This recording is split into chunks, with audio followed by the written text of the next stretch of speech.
You're listening to For Wales, See Wales. And if you want to know what's going on in Welsh politics at the moment, you're in exactly the right place. But for the time being, just give us a minute to hear from our sponsors. I want to talk to you about our sponsor. Yeah, you know it. Hello, Starling. Hello. Starling. Oh, that was a murmuration. So they are what they do is they plan campaigns for companies and organisations to get messages out. And I want to give you an example of one that they did. They worked with Visit Monmouthshire. Have you ever visited Monmouthshire? I have. We've all worked together in Monmouthshire. That's a beautiful theatre. We have. We did. We did a BBC comedy radio show in Monmouthshire, and it's actually a beautiful part of the world. It's stunning. So Hello Starling worked on the launch of the Eisteddfod in Monmouthshire, and it attracted over 140,000 visitors to the county. So what they do is they tailor really specific campaigns where they reach people either through kind of physical advertising or through digital advertising. And what that will then do is, because it's targeted, you're not wasting your money targeting people who are just never ever going to be interested in that project. You're getting right to the people who you've got a chance of winning over. And they are absolute experts in that. I try and sell Welsh politics. That is the hardest thing in the world to sell. And they've helped me do just that. So big shout out to Hello Starling. Visit them at hellostarling.co.uk. Hi guys, so when we recorded the main episode, James Evans hadn't yet been kicked out of the Welsh Conservative Party. However, we could not wait a week to speak about it. So at the end of the main ep, do not go anywhere, do not press pause, do not click X on YouTube, stay where you are because we have another extra 10 to 15 minutes where we talk about that.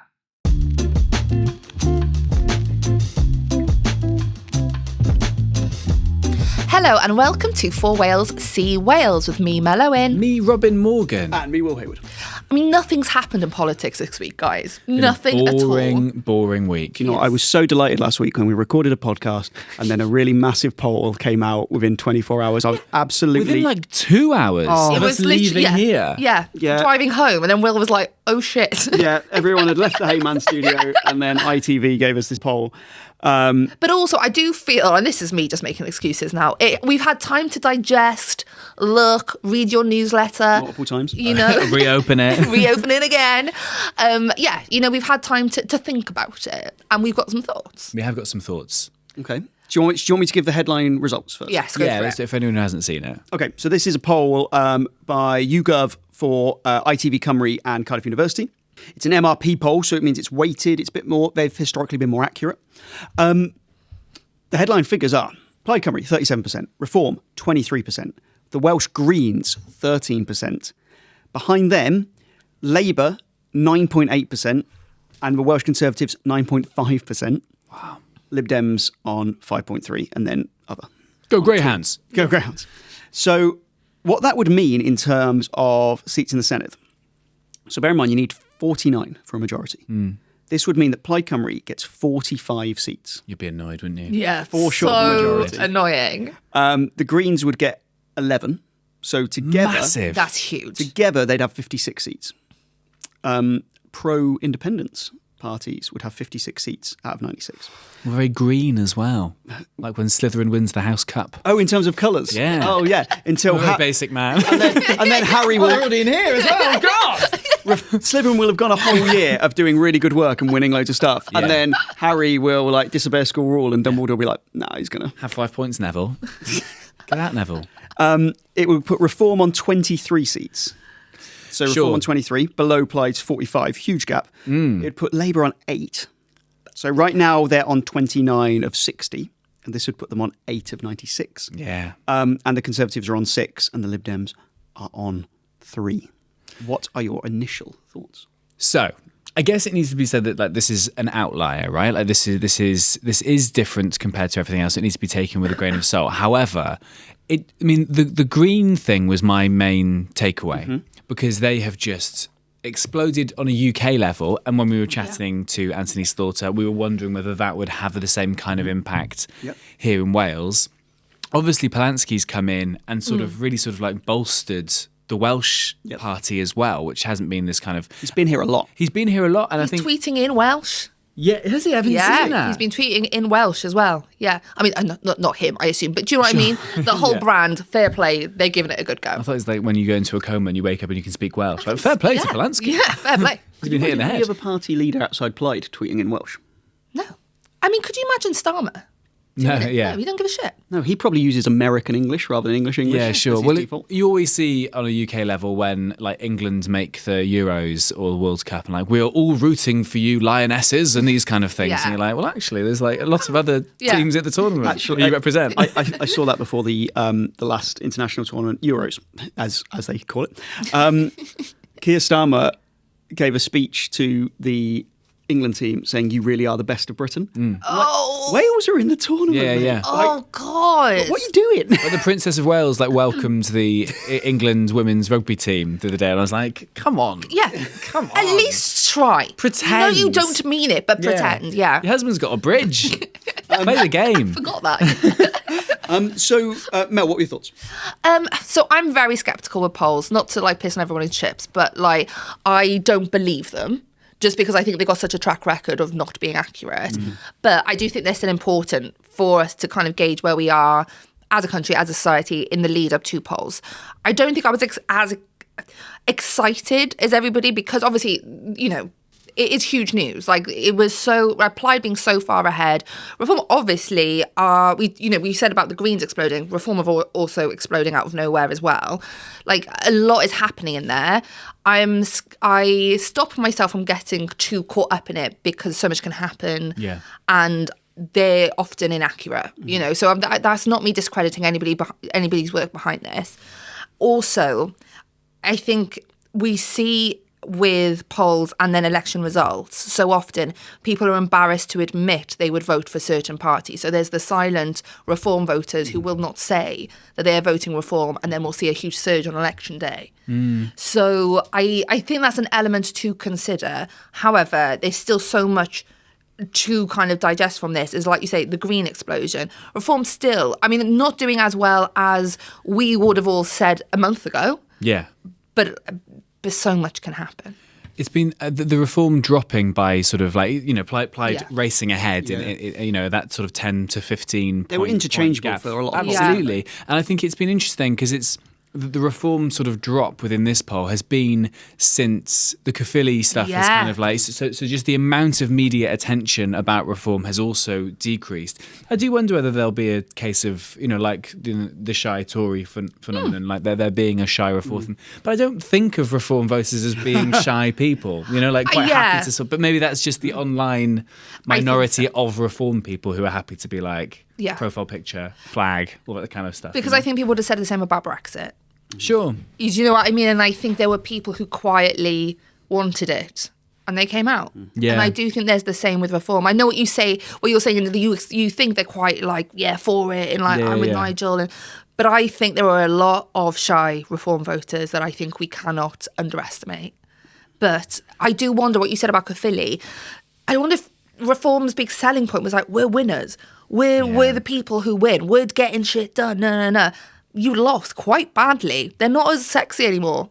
Yeah, I mean, interesting, like the amount of people jumping ship. Obviously, the another thing that happened in the week between last is Generic going, which is fucking funny. Can I just say, I loved Kemi Badenoch just switching a camera on her laptop and being like, yeah, he's out, bye. Yeah. Like, it was the quickest. Like, Crazy. I'm not a big Kemi Badenoch fan by any means, but I thought that video was actually quite iconic. I think a lot of Conservative voters really enjoy it. Like, they rank her over picking the two of them. Like, they're like, yeah, that's exactly what you should do. Get rid of the people who are trying to jump ship. But I think I've seen a bit of the narrative around Reform being, is this Conservatives 2.0? So I think that is sticking now in terms of like the makeup of that party is so hugely former Conservatives now, and it was already. Yeah. But now it seems to be sticking a little bit. And is it going to damage? It's like Will has said over and over, when you're trying to be anti-establishment, and then you're being made up by the establishment. I mean, Farage has been like rallying against Davos for years. He's at Davos this week, so I think it's hard to sort of like keep saying that like, hey, I'm not like everyone else. Yeah. Whilst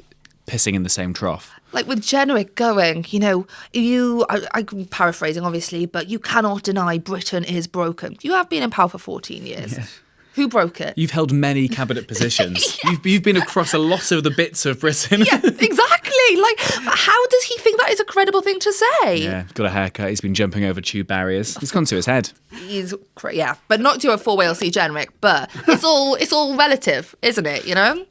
It was an exciting poll. I'd be really interested to see the next poll, because then you see whether this is going to be the outlier. You know, like I think I agree with you that it's not that representative in terms of like a polling day. I still got quite excited. Oh yeah, I still enjoyed it. Quite exciting. Yeah. I think like that Green Party figure seemed so just incongruous to what we'd seen before. We were saying maybe 3, maybe 4, and this puts them on 11. And I think the reason I am more confident in this poll than previous stuff is, although the data wasn't that different to previous polls, they just put the MRP weighting on it, so how likely people are to vote. Now, one of the most uncertain parts of it was around how much young people will turn out, because a huge amount of the green growth of the Greens is among young people. So that is something they're not sure on. I spoke to Jack Larner, who is the academic who he's absolutely fantastic. He did like the analysis for the seat projections, and he said to me, he was like, "Oh, I just wanted a poll which seemed really sensible, just because the data says what the data says, and we have to like apply it and interpret it." That's so funny that he's like, I was one day away from retirement. Too old for this shit. But YouGov have proved in the past to be one of the more accurate polls for Wales, and what they've also been quite good at. What I also rings true a bit is the green figure is not wildly different to what we're seeing in England. Sure. So there is that. But I think what I want to do now is I want to kind of dive underneath the figures, those headline figures, and kind of, because you said about, Robin, about the decline in reform, and actually there's something really interesting going on there that I think we should explore. So let's do that. So reform. They have gone from 29% down to 23%. And that goes against that prevailing narrative of we've just seen them grow and grow and grow and grow, haven't we? I actually have had some conversations with people adjacent to reform who have given me the impression that actually Farage... Conservatives. I didn't say in reform. Who have said, well, actually, Farage has soured on throwing so much resource at Wales since Caerphilly, because they're throwing his toys out of his pram. Well, their thoughts are kind of along the lines of, well, we're going to get 25% in Wales anyway. So we don't need Why would we spend loads of stuff to get like 2% more? I saw the figures of like how much they spent on that election, all the different parties and stuff. Huge amounts. Incredible amount of money. Incredible amount of money. But could I ask on that basis, like, do Reform want to win? Do you know what I mean? Like, do they actually want... Is it just better for them to get quite a few seats in the Senate? They can be the official opposition. Is it better for them to do that? And then they don't actually have to do... Because, I mean, they haven't promised anything anyway.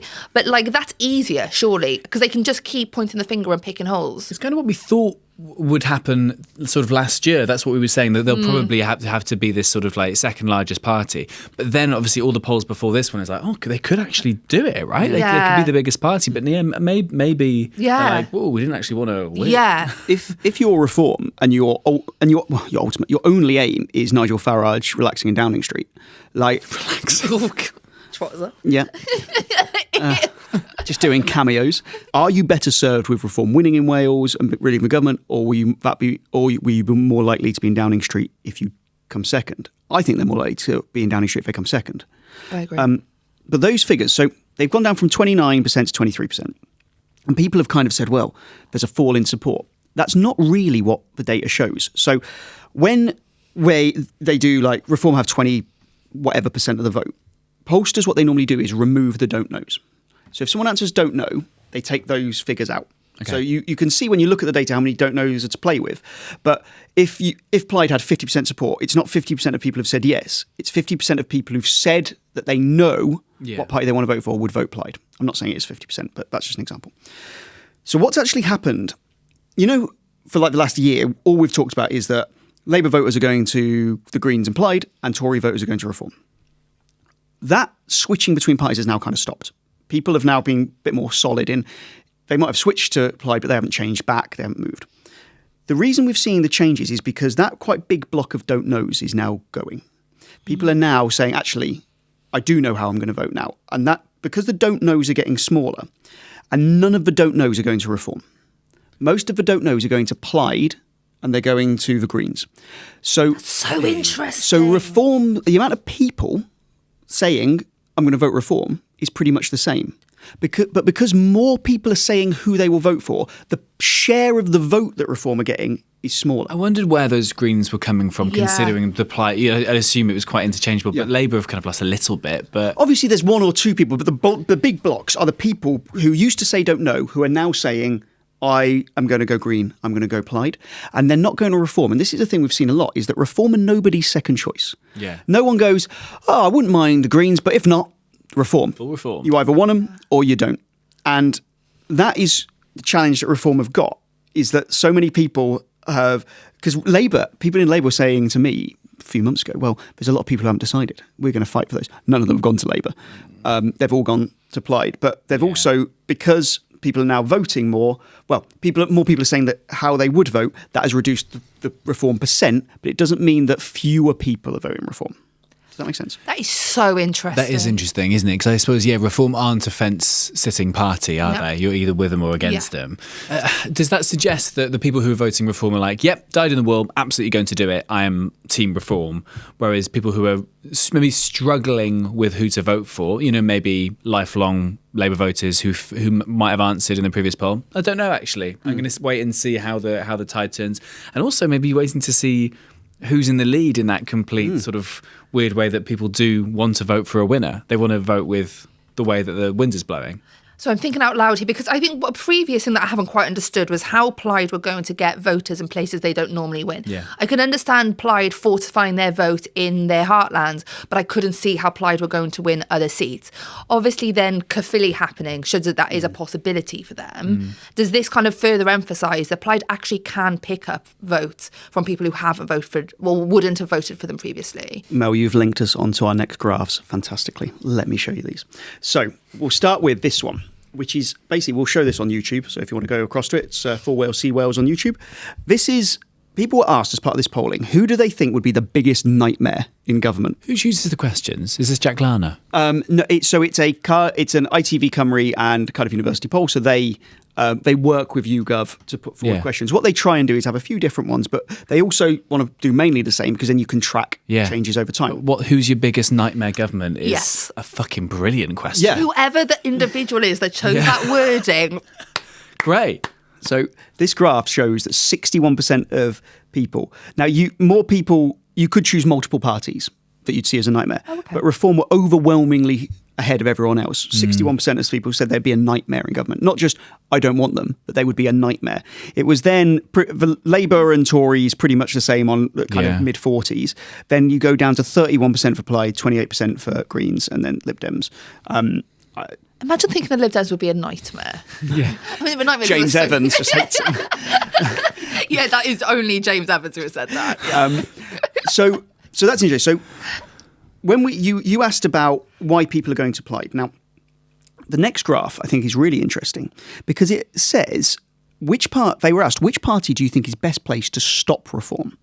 And as you can see, overwhelmingly, Plaid Cymru are perceived as the best party to stop reform. A stonking lead. So 57% of people said that Plaid were the best place to stop reform. You can go down all the way to 16% for Labour. And then, the don't knows are ahead of any other party. Yeah. So most people polled see reform as a nightmare in government. And most people polled see Plaid as the best vehicle for stopping them. And that, for Plaid, is an incredibly powerful message. It compounds what we a saw narrative, before, doesn't it? You'd be sticking it on every leaflet. You just literally take that graph, no more said. Mic drop. Yeah. Will Hayward newsletter, print all. Yeah. 6,000 copies. I think what I should do at this point is say, this analysis is overwhelmingly Jack Larner and Wales Government Centre at Cardiff University. I am just a very, very good parrot. No, but also, no, Will, but what you just, the explanation you gave to us as to, what happened and, the people who don't know's reducing, that was delicious, mate. So take credit for that. And an award-winning parrot off of this week. Yes. I did just win an award. Let's not get bogged down in that. Yeah, another one. He doesn't care anymore. What a humble parrot. A humble parrot. This is not helping my deeply unlikable persona, which I think I put out. Such a self-aware parrot. Okay. Now, so we've got this idea that Plaid are growing because people see them as the best way of stopping reform. And people in Labour are certainly trying to put forward this message that, actually, the reason that Plaid are doing well is because people just don't want reform and they think they're the best option. Now, there is a bit of that. But I think if Labour kid themselves into thinking that's all that's at play here, they're going to screw themselves over even more than they have been. So let me kind of show you this final graph. Actually, it's not going to be a final graph. It's going to be more. But this graph shows why people vote Plaid. And there's two for each topic. So it has things like standing up for Wales, stopping reform, something new, Renat Pureworth, devolution at risk. So there are all the options. And it shows them based on people who've always voted Plaid and people who used to vote Labour and now vote Plaid. So 30% of people who used to vote Labour and are now voting Plaid, 30% of them are voting Plaid to stop reform. So that's big. Yeah. However, 40% of people, so 10 percentage points more, have made the switch, they say, because Plaid is seen as better at standing up for Wales. And I think that's really key because although there is a perception that, Plaid are a way of stopping reform getting in, but really just under half of people are making that switch, so more are making it because they just don't think Welsh Labour are standing up for Wales. And that is why I think if Labour continue talking about having this really close relationship with Keir Starmer, not fighting for HS2, not fighting for things like devolution of the Crown Estate, not fighting for the devolution of justice, stuff which was the front and centre of Welsh Labour manifesto pledges for a decade, the fact that they've stopped doing that simply because their own party are in Westminster, I think has hurt them. And I don't think they acknowledge how much that's hurt them. That's really... I thought that the third one in that graph, something new, would have been higher in that same way that we kind of saw people jump to Starmer at the 2024 UK election, just something new, but without being able to set a tangible... That's only 10%. Only 10%. But I think that standing up for Wales thing is obviously unique to Wales. But that shows exactly why there should have been a much more Wales-focused approach from Welsh Labour. The choosing Renat Pureworth as a reason to switch, 5% of former Labour voters going to Plaid for... Do you think he's a little bit annoyed it's not more? I mean, you would. A little bit? Of course you would be, just wouldn't a little you? bit. Yeah. And obviously, let's not forget, the Unicorn, I've got a lot of respect for, but you have to have an ego to do the job that he's doing. I'm driving the train. Yeah, do you know what I mean? Like, you know what I mean? Of course, a little bit. Of course you are. Of course. Yeah. It's he'll probably see it as like people say, "Oh, I'm going to buy this album," but not because of the singer. Yeah, yes, exactly. I really like Coldplay, not because of Chris Martin. I really like the drummer, actually. Yeah, who no one can name. No. I think with that, so for people who are not watching, only 5% of people who've switched from Labour to Plaid say that the Unicorn is the reason. And they used the word Unicorn. They did in the poll, yeah. Why have they done that doodle? I think the thing to say about that, although he's not the reason they switched, I think one thing you can give him props for, and it'll be out by the time this newsletter's come out, but I did an interview with him last week, and I think there's several reasons to be kind of sceptical about Plaid's offering. I think one of the things you can say that he has done well is he hasn't made himself into a person that people don't want to vote for. Yeah. So people aren't necessarily voting Plaid because of him, but they're not being put off by him. I think he's done quite well at making Plaid palatable for people who aren't inclined to like them. Could we fairly say that that's not always been the case with Plaid leaders? Oh, absolutely. Where they put off voters? Yeah, sure. And I guess not being a sort of like it's... I mean, Adam Price put off Plaid voters. Sorry. It's just so mean, but also true. Farage is Mr. Reform, isn't he? Whereas I suppose Reen hasn't made it all about him. No, I think he's a good front man. He's a good leader he's a leader for the party. He is not the party. Was he the front man in the 1969s? Just 69s. That was the 69s. That was his band, wasn't it? It was 69s. Yeah. Was he the front man? Can't remember. The 69s have a front man. At the front. Just have nice. Yeah, come at us in the comments. Not a credible podcast. Go and watch Wales. I love how me and Will both clamoured for the same line as well. There's no one at the front. There's no one at the front. No. We're doing a joke. Yeah. We need like sort of joke, like shining lights. Yeah, like should we get a US button sitcom where we're like, joke? This was a joke. Yeah, banter, and people can skip the banter if they want to skip the banter. Yeah, banter alarm. Yeah. Yeah. Banter klaxon. I mean, to be fair, there's nothing worse than trying to make Welsh politics accessible. Is there? How dare we? No, do you know what Welsh politics needs? Just more dry analysis. Yeah. Let's do some of that. Let's make it more boring. That's what I want. Maybe there is a happy medium between dry analysis and calling the most likely future First Minister a unicorn, but I don't know if that gap exists. We're not in it. Subscribe to the Will Hayward newsletter. Right, let's talk about something else to do with this poll. So there's a few kind of little interesting points I'd just like to draw your attention to. The first is Plaid. The graph that's about to come up is, so Jack Larner, Cardiff University, follow him, he's on Blue Sky. He ran 1,000 simulations of these results and what it would mean, like if like they were slightly up or slightly down in different places, if some age groups turned out slightly more than expected. And he basically plotted that 1,000 different results on a graph and basically showed the range of possibilities. So you can see that here. I like these ones. Yeah. They're so fun. as you can see, there are scenarios where Plaid Cymru win a majority, an outright majority. Reform's gap between what they could get and what, like, their maximum minimum is the biggest. The range. So Reform could end up with like 15 seats, or they could end up with nearly 40. And the reason it's so uncertain is because we just don't know whether their voters will turn out.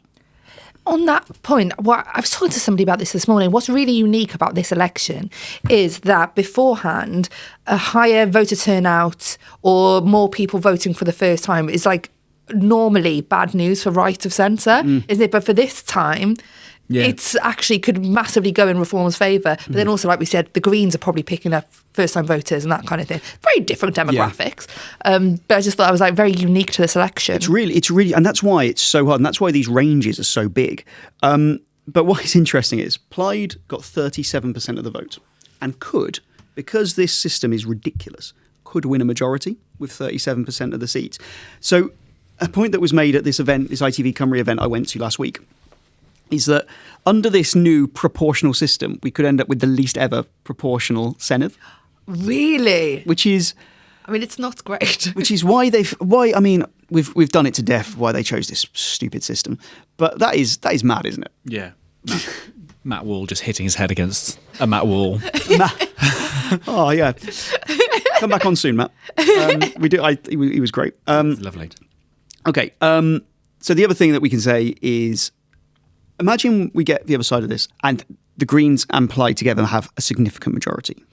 That means that you would have a scenario where most of the MSs within the Welsh Parliament support Welsh independence. I don't think you can argue that that means the majority of people in Wales support Welsh independence. I know a lot of people who watch our podcast do. I know a lot of people in the comments are very passionate about Welsh independence. But I don't think you can see it as this like kind of ringing endorsement of Welsh independence in and of itself, because quite frankly, like, people aren't just voting on that issue. And do you think that should be an attack line for the unionist parties? Of like, if you show them that poll and you go, this is who you're about to put into the Senedd. These are the people who will form a government. So if you don't want that, then you need to be going to Welsh Labour, Conservatives, Reform. We saw it within minutes of this poll coming out that all the parties just went wild after Plaid and Welsh independence. So as we record this, I haven't published this interview yet. By the time the pod's out, it will be out. I interviewed Rhys Pure on regarding a whole range of issues. Some were like really niche, but some were a bit broader. And I said to him, a lot of people who are going to give you their vote in May potentially are doing it because they want to stop reform and they believe there is a change, but they do not want the breakup of the UK. Can you kind of promise them that you're not going to use that vote as essentially saying, look, people want Welsh independence? And he said to me, that's not how I view it at all. I've made it very, very clear that I want to make the case for Wales being as confident as possible in taking more powers in its own hands. Now, I've spoken very, very clearly that this is not an election on Welsh independence because I don't think we're quite in the place where we would win that referendum. What I mean is that in the hands of people of Wales, and I genuinely mean that. So he's basically saying he can't come out and say, I don't want Welsh independence, because his base would riot. But he also really doesn't want to put people off. Can't ride both horses for long. That's not an analogy, is it?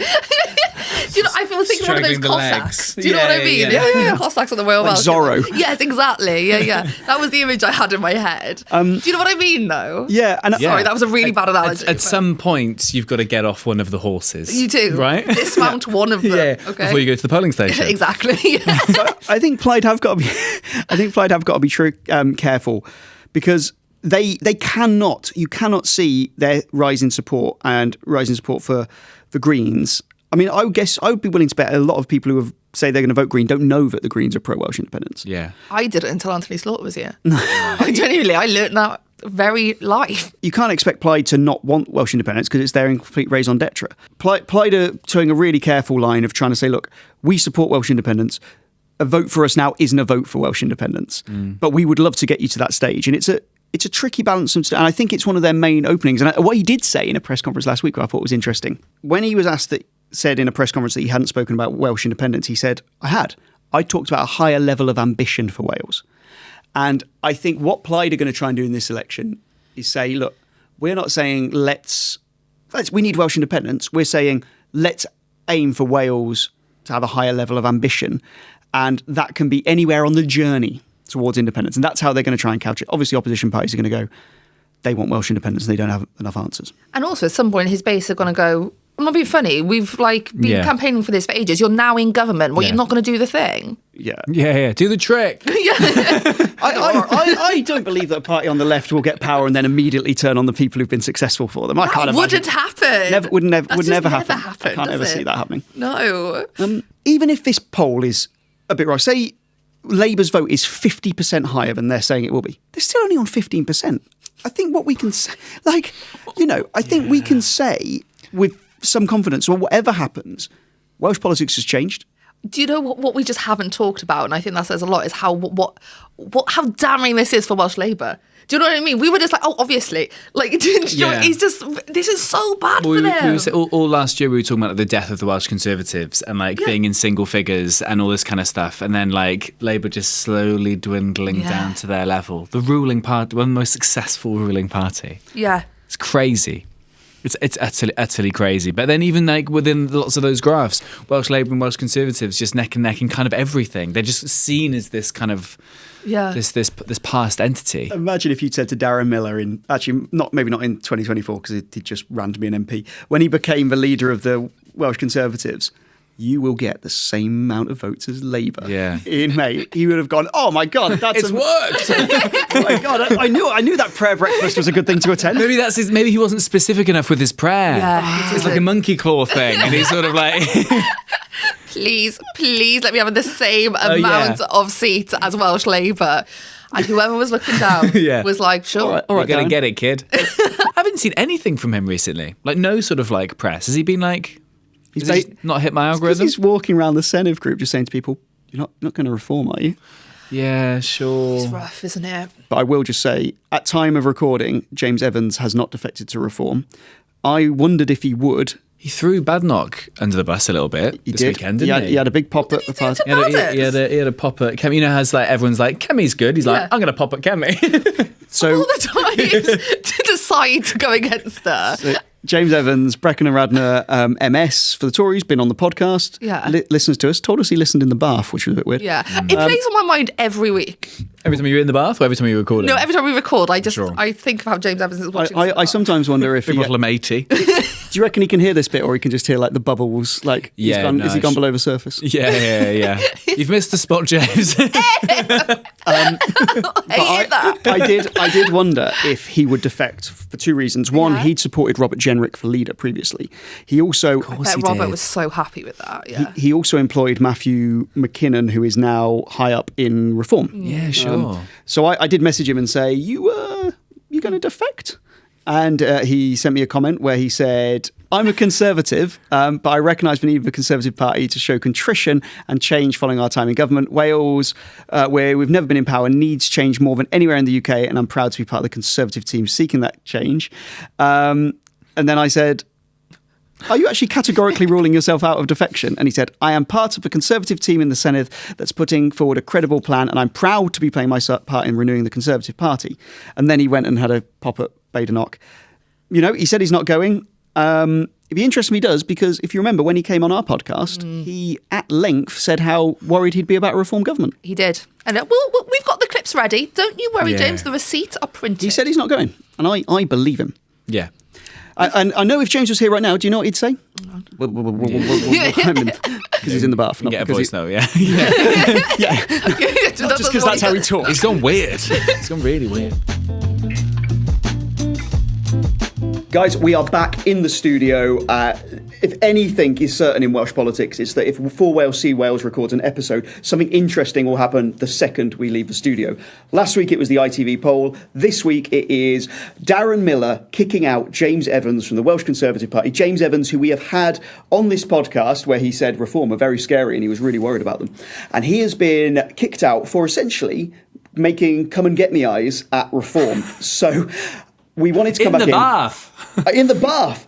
So we wanted to come back in and debrief on this. And he has been kicked out of the Welsh Conservatives by their leader, Darren Miller, well, one of their leaders, Darren Miller, who has said, let's just take his exact quote because I don't want to misrepresent him.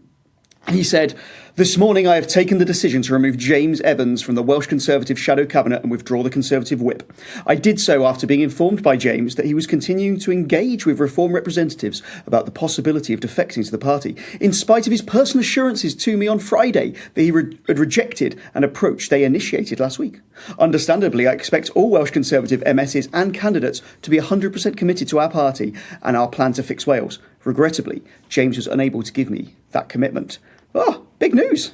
Shall we remind ourselves what he said to our faces? To our actual faces. Our actual faces. What did he call reform? Scary. Scary spice. And he said that. That's a quote. He called them all collectively scary spice. And he was wearing a Union Jack dress as he said it. Yeah, it makes sense. How odd, isn't it? I mean, like you say, we literally had finished recording and then 12 hours later this happened. We were like, well, we can't wait a week to discuss this. It's big moves from Darren Miller to kick him before he goes. So what do we think of that?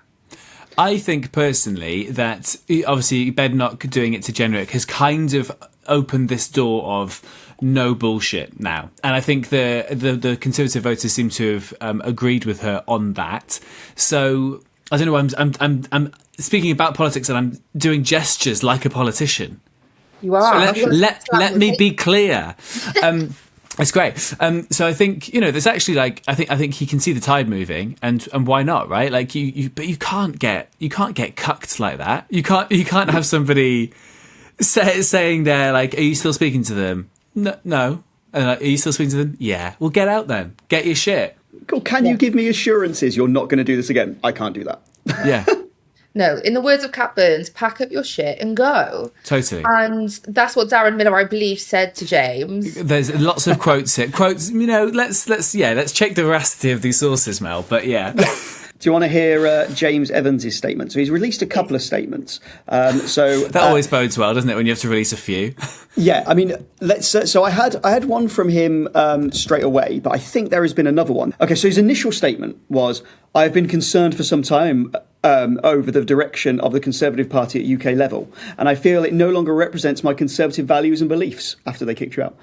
"Politics should be a broad church of views and opinions, and it is a sad day when the party does not allow free speech or criticism.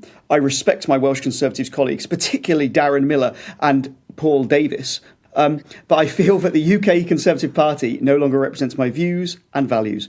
My focus remains 100% on representing the people of Brecon and Radnorshire to the best of my ability, and it will take some time in the coming weeks to consider my political future." He then did another one where he was just more critical of the Tories and didn't mention Darren Miller and Paul Davies, almost like he was saying to Reform, no, I do want to come. He's kind of... Yeah. Did you see the statement as well that was like, I'm going to consider my future, what's best for me, my family and the country? I was like, okay, let's calm down, James. Yeah. You don't make waves that. And I'm sorry, because I know he listens and I feel bad, but we have to talk about it, and it's an odd thing to have said, because generally, like, the Welsh Conservatives are in such a bad way, and they still felt like they could be a member down. Like, it was better to be without him before he goes than to beg him to stay. And I do think that speaks volumes. Yeah, he still obviously would want to join Reform, right? That's what he's opened. But did you see the Farage comments overnight as well? Yeah. So Farage came out and said, I haven't spoken to him. I haven't spoken to him for years. Like Farage is like, who is this man? Yeah, but I mean, look, a couple of things. Farage does have a selective memory of who he's spoken to, but equally, has James been catfished? That's a real worry for me. Who has he been speaking to? Yeah. What is he hoping for? Is he seeing, Llŷr or Welsh Dave's lack of success as an in for him to be the new young? Because James is young for, politics.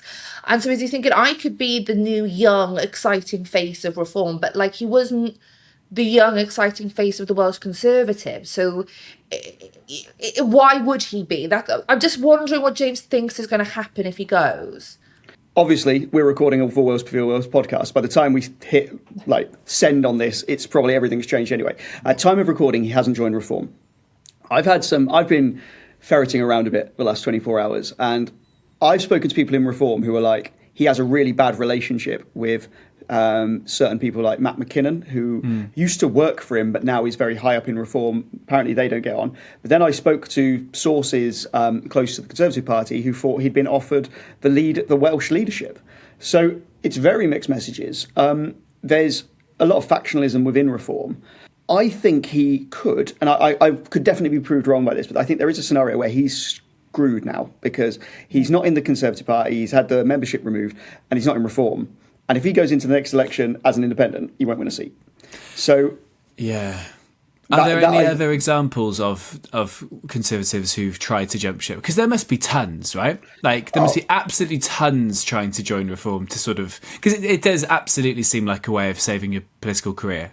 It's self... But this is what I think is quite weird about the James Evans situation, is because Reform are going to win more seats than the Conservatives. But if he's top of a list in he would have done well there, right? He'll probably get a seat. And also, you come through the other side of the election, there's 7 Tories left. You've got a pretty good chance of maybe being leader. This is what I was going to ask. Was he... Because in the predictions episode, I said I thought Tom Gifford would be leader. And a lot of people in the comments, but, with a lot of fairness, were like, are you Delulu? He's not going to win his seat.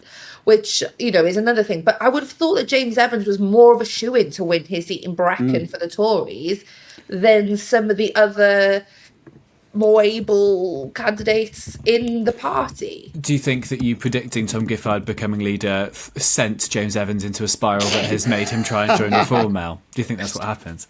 Possibly. Possibly. Yeah. It's a strange move, isn't it? But I think there must be tons of people who are trying to do it. But he must have been speaking to somebody lower down in Reform than Farage, if Farage is to be believed about not speaking to him. Yeah, I mean, what is really funny about this, and we can't pretend it's not, and I'm sorry, James, if you are listening, but this is hilarious. He has been so vociferous in saying about how Reform are just awful for the last year. So it was in, I'll just read out some of his tweets just from the last year.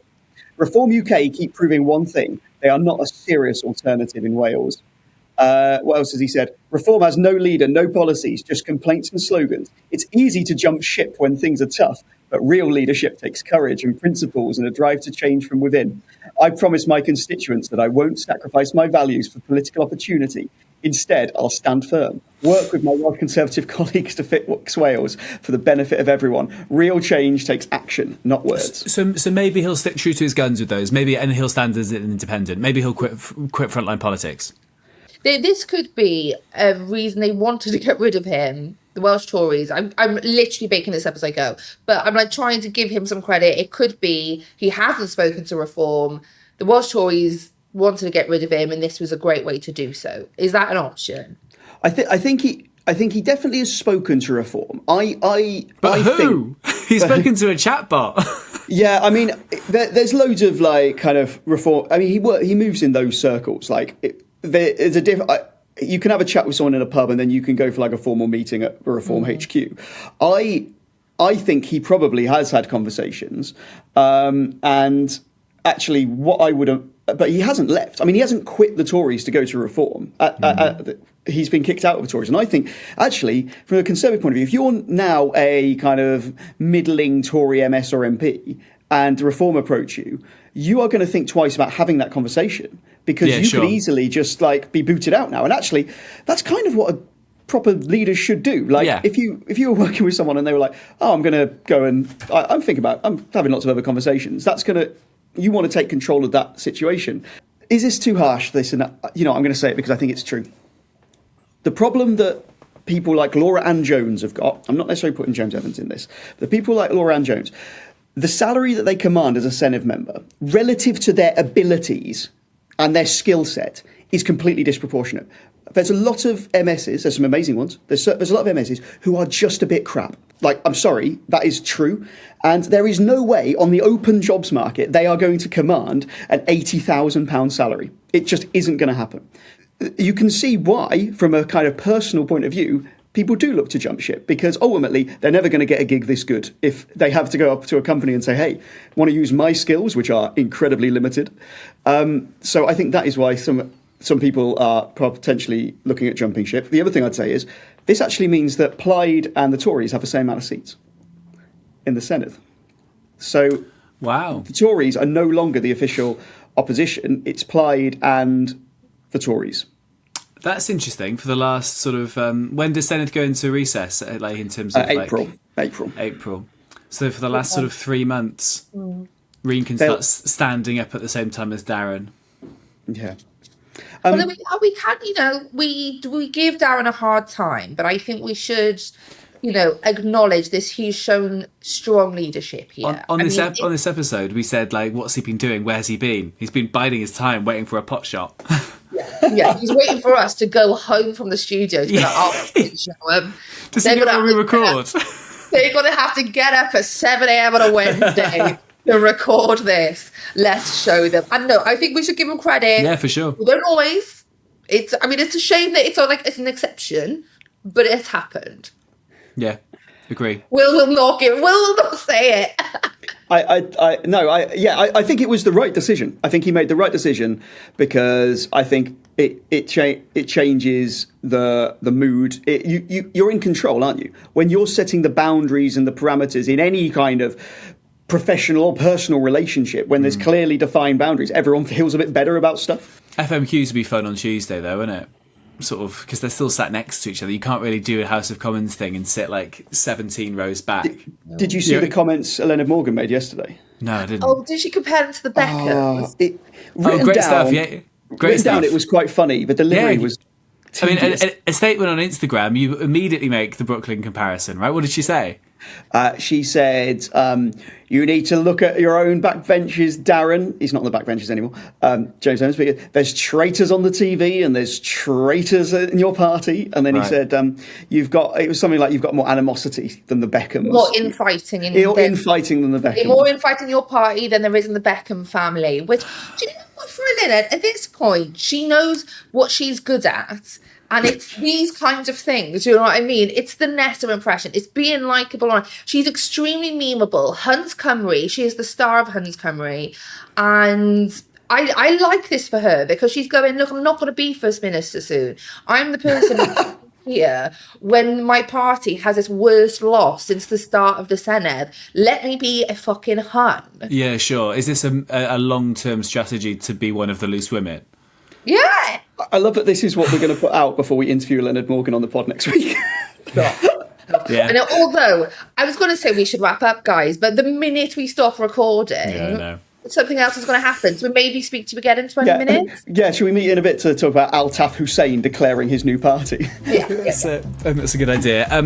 Thank you very much for getting up so early, both of you. It's been lovely to see you again. It has. Speak to you in a bit. And wow, what a week. Wow. Bye.